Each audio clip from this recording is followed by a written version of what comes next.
Why am I getting email from someone with the wrong email address?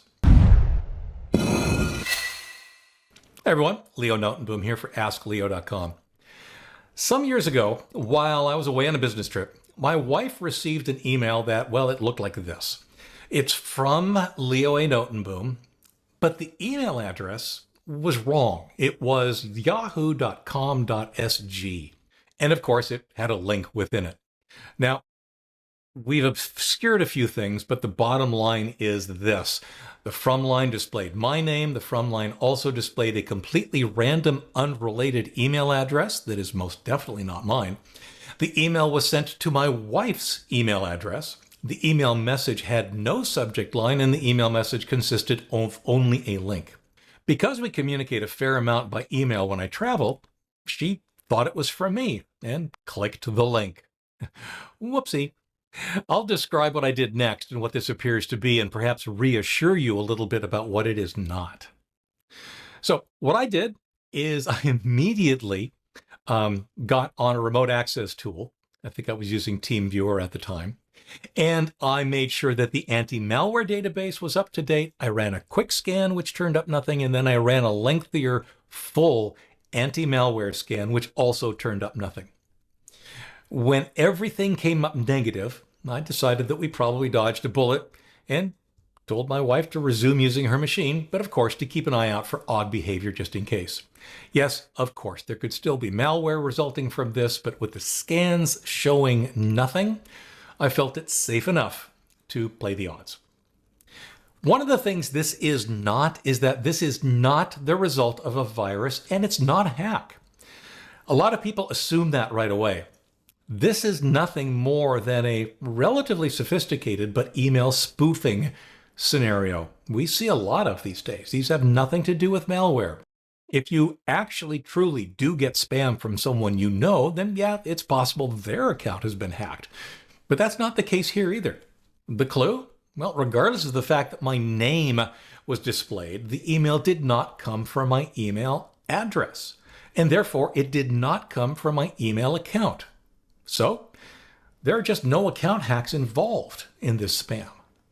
So what was it? Spam.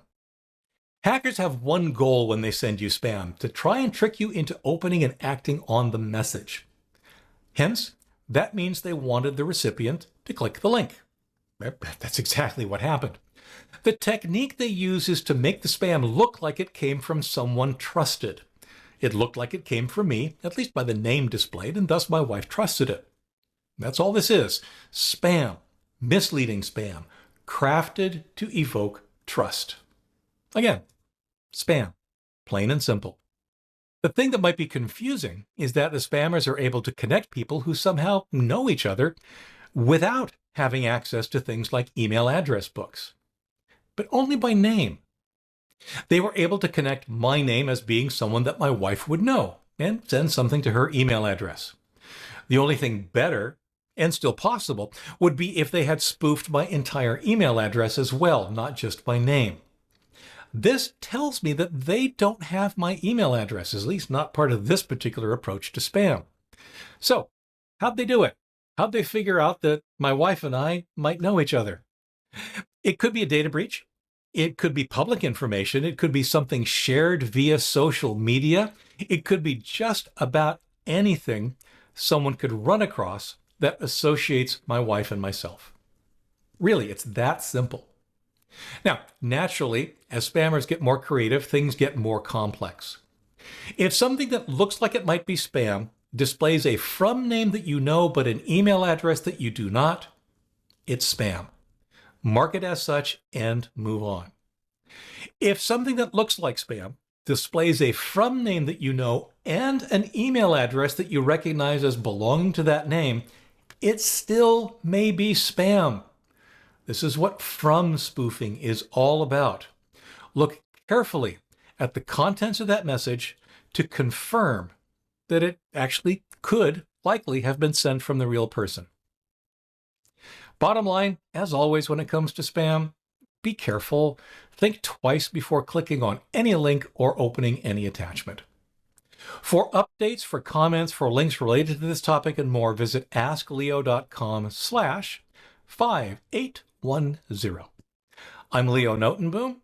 This is askleo.com. Thanks for watching.